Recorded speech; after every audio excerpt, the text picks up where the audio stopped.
you regret them, and in hindsight, you are wishing you didn't take that action, and you don't want it to happen going forward.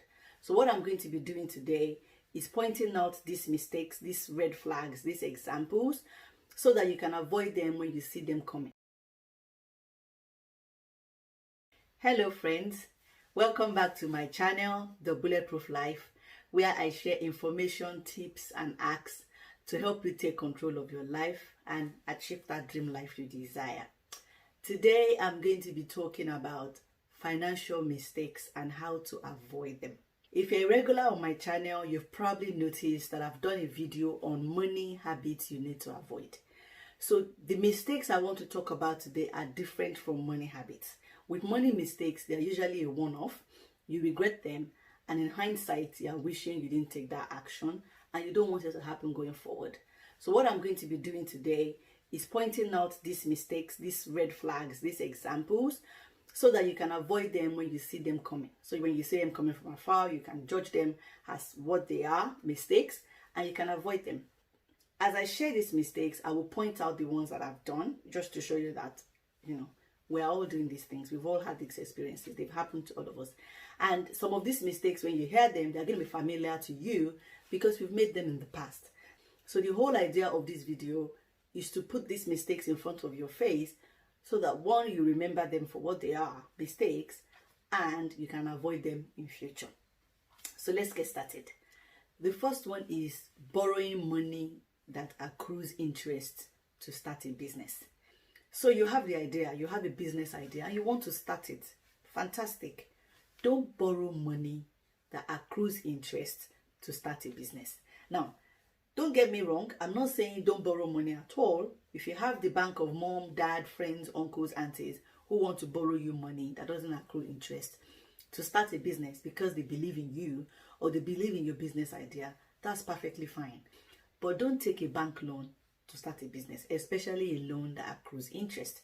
Because while you're trying to run a business, the money is accruing interest and you're probably not making profit yet. Most new businesses don't make profit at the first year or in the first 6 months. And yet your loan is accruing interest and ruining things for you. So that's the first money mistake you shouldn't make. Don't start a business with borrowed money that accrues interest. The second mistake to avoid is spending money before it gets to you. That's spending money you are expecting before you've received it. This applies to salaries, bonuses, tax returns, and loan repayments. So somebody owes you money and they've promised to pay you back on a specific date, and then you spend that money before it comes. That's a mistake, simply because the person might actually not pay you back. With bonuses and loans, when you spend them before they arrive, they might arrive and be less than what you expect. I mean, your boss has promised you a particular bonus, but when they've done the review, they've reviewed it down and they've decided to give you less.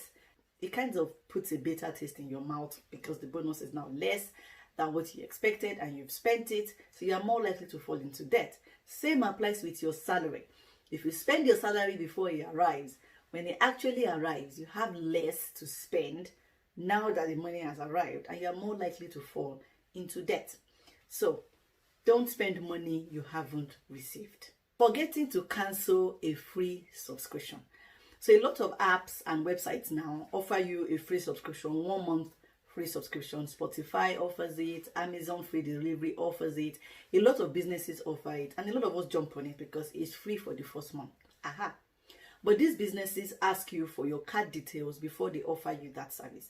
And the whole idea is that the paying bit of it, this part where you start paying monthly, kicks in automatically after the 1 month free subscription, unless you cancel. So when this happens, when these businesses offer you these things and you put your card on it, the mistake you will make is then not cancelling that subscription before the 1 month is over. That's a mistake. I've heard of people who didn't cancel a subscription and then got billed £200, $200, $300 for subscriptions that they otherwise wanted to use for free for just a month. And my suggestion for dealing with that is to set an alarm. I always set a reminder for 3 days or 2 days before the subscription is due to expire, so I can cancel it. There are some subscriptions that you can get it and then cancel it immediately. Generally, when that applies, I just simply get it and cancel it immediately. So once you cancel it, you still get the free 1 month, but at the end of 1 month, nobody's going to charge you. So that's the third money mistake to avoid: forgetting to cancel free subscriptions that charge after the free period. The next mistake is lending someone money which you are not willing to lose. There are very few people who haven't made this mistake. I've made it. My friends have made it. A lot of us have made it. And it's a mistake we need to stop making. When somebody asks you for a loan, you need to ask yourself if you can afford to let go of that money if they don't pay it back. If they don't pay that money back and it's going to affect the friendship or it's going to affect the relationship, it's better you don't give that loan at all, or you give a lesser amount that you are able to look away from if repayment is delayed or doesn't happen at all. Don't lend anybody money that will need us to pour water on your head because you are fainting every time you think about that money. Lend out money that you can afford to let go of without, getting stressed out or being in a place of I hate this person and their whole destiny and their whole 3 generations down the lane because I gave a loan of so amount and this person is not picking my calls or they're not paying back. No, I have learned the hard way not to loan out money that I can't afford to let go of, because once you do, it's a whole different conversation entirely. So don't make that mistake. Don't loan out money you are not willing to lose. The next money mistake is serving as a guarantor on financial matters. I always advise against it unless you are willing to cover the payment you are signing as a guarantor for. It's a little bit like lending somebody money you can't afford to lose. So if you serve as a guarantor on a business deal or a payment or a rent or a mortgage, be ready to be dragged in if anything goes wrong. It sounds like a worst case scenario, but as much as possible, every time you sign for somebody as a guarantor, that is what you are signing to. You are agreeing to take over their debt. You are agreeing to take over their responsibility or the requirement of that contract if the person you are guaranteeing cannot.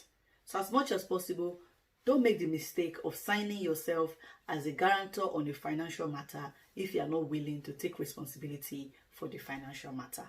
Another good one is withdrawing cash from your credit card. This is a no-no. It's a never. Please don't do it. Don't make that mistake, because cash withdrawals on your credit card reflect on your credit score and they look like irresponsible spending to lenders, to mortgage lenders, to banks, to everybody. It looks like that. But most importantly for me is the fact that a cash withdrawal from your credit card is the last thing that gets paid off. It's such a terrible thing. If you owe £5,000 on a credit card or $5,000, the last thing that's going to be paid off on that card is the cash withdrawal. Everything else, every other purchase is going to be paid off earlier. The cash withdrawal is going to be paid off last. And guess what? It usually has a different interest rate, which is higher, which is why banks and lenders look at it as irresponsible spending. It looks like you are so cash trapped, you are having to withdraw cash from your credit card for day-to-day living. So as much as possible, please don't make the mistake of withdrawing cash from your credit card at the ATM. It's better for you to use your credit card to spend it. Of course, I've talked about the role of credit cards in bad money habits. If you haven't watched that video, take a minute to watch it at the end of this video, about how spending credit cards can become a very, very bad money habit. But as much as possible, please don't withdraw cash from the ATM with your credit card. It's a mistake you don't want to make. Number 7 mistake to avoid, and this can also become a habit if you are not careful, can become a bad money habit, is missing payment deadlines. Missing payment deadlines is a mistake that will cost you. If you've had a fine or you have a payment that needs to go, please don't miss the deadlines. This applies to credit card payments, council tax bills, parking fines, and things like that. When you miss those payments, they charge you more, they double the payment, they put a fine on it. Things can get worse very quickly. You don't want to miss those payments. And when you miss a credit card payment, it automatically goes on your credit score. It impacts your credit record. It goes on your credit record. It's bad for you. It impacts your credit score. So don't make the mistake of missing payment deadlines. You can set up direct debits for payments, or you can set reminders on your phone for payments. I prefer to set direct debits for payments that go out regularly. For one-off payments, I just set a reminder on my phone. Ronke, make this payment today. And when that reminder goes off, I simply make that payment. That's because this is a mistake I've made before. I've missed payment deadlines on a credit card. I've missed payment deadlines on a parking fine. And I got into trouble for that. It impacted my credit score. The parking fine was doubled and so on and so forth. It got really big. So I don't want you to make that mistake. Don't miss payment deadlines. It's a mistake you don't want to make. Buying from irreputable stores and brands. You are likely to lose money when you buy from this kind of brands. I'm not dissing anybody, but buying from Instagram stores can be a bit of a hit or miss, especially the ones that ask you to pay cash for purchases or ask you to pay cash and then before they deliver and things like that. So these kind of brands, you need to be wary of them, be wary of how much you spend in them, be wary of how you purchase from these kind of brands, because it can become a mistake very quickly. So try to do your research before you purchase from brands. I understand that small brands can struggle sometimes to build trust, but there are ways you can research a brand to find out how they're doing, how reputable they are, how well they deliver services. Read reviews about them, read feedbacks about them, check and do your research before you make that mistake. So before you jump on that interesting looking brand or interesting looking product that looks very, very, very cheap, check the brand well. A good way of protecting yourself is also to make the purchase with your card, because if you don't receive it, you can revert to your bank and they can give you back your money. But when it comes to irresponsible brands, I think I've been quite lucky. Have I fallen victim to them before? Yes, I've bought from a brand before, which I'm not going to name here. And when the product arrived, it was a case of what I ordered versus what I received. It was terrible. It was terrible to the point of being funny, and yeah, I had to resort to my bank to get my money back.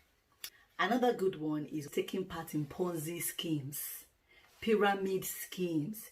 It's going to give you 10,000, put in 10,000, collect 200,000. Learn to avoid Ponzi schemes. Learn to recognize them for what they are. They are scams, they are Ponzi schemes, they are pyramid schemes, and they never end well. The ones that enter them early might get their money out. The people that enter later on, it always crumbles on them. The question is, are you the one entering last or are you the one entering first? And even if you enter first on this one, you might not enter first on the next one. My general advice is stay away from Ponzi schemes and pyramid schemes. Quick money is never the way forward. Invest your money in definite, sure investments that will give you returns over time. I always say, if it sounds too good to be true, it's too good to be true. And the last mistake I'm going to share with you today is not negotiating your salary. So a lot of us, when we look for work, we're just so grateful to have passed the interview stage to get an offer that we forget to negotiate our salary. And this is a financial mistake. It's a money mistake you should stop making. The first offer most employers come to you with is not their final offer. So when they come to you with that offer, raise it. Ask for more than you want. Also, if they ask you for what you want, always ask for a little more than what you actually want, because they will also try to negotiate the money down. So not negotiating your salary is a mistake. I've got an HR guru, Mujo Bazai, who talks a lot about getting a job, passing interviews, and negotiating your salary. And our videos are worth watching. I'll put a link in the description for you. Negotiate your salary. Talk through it. You're worth the money. They've already made you an offer because they know you can do the job, or they want you for the job. There's nothing wrong with negotiating your salary. They're not going to withdraw the offer simply because you dared to negotiate. It's always a good idea to negotiate your salary. Not negotiating your salary is the last mistake I'm going to leave you with today. I hope you've enjoyed this video. I hope it's added some value to you. Please like it, share it with your friends. Drop me comments about the mistakes you've made, money mistakes you've made in the past. Let's have a community of us talking about it. If there are other mistakes you've made which I haven't talked about, and I'm sure there are, drop them in the comment section. Let's discuss, let's talk about them. And if you haven't made any mistakes, lucky you. Don't make them in future. We've shared them. Join us in the comment section to talk about these mistakes and to learn, so that we can all avoid making these mistakes going forward. If you haven't subscribed to my channel, again, please subscribe. Press the bell button so you can get notified when I put on a new video. Until my next video, keep living that bulletproof life, and thanks for watching. Bye.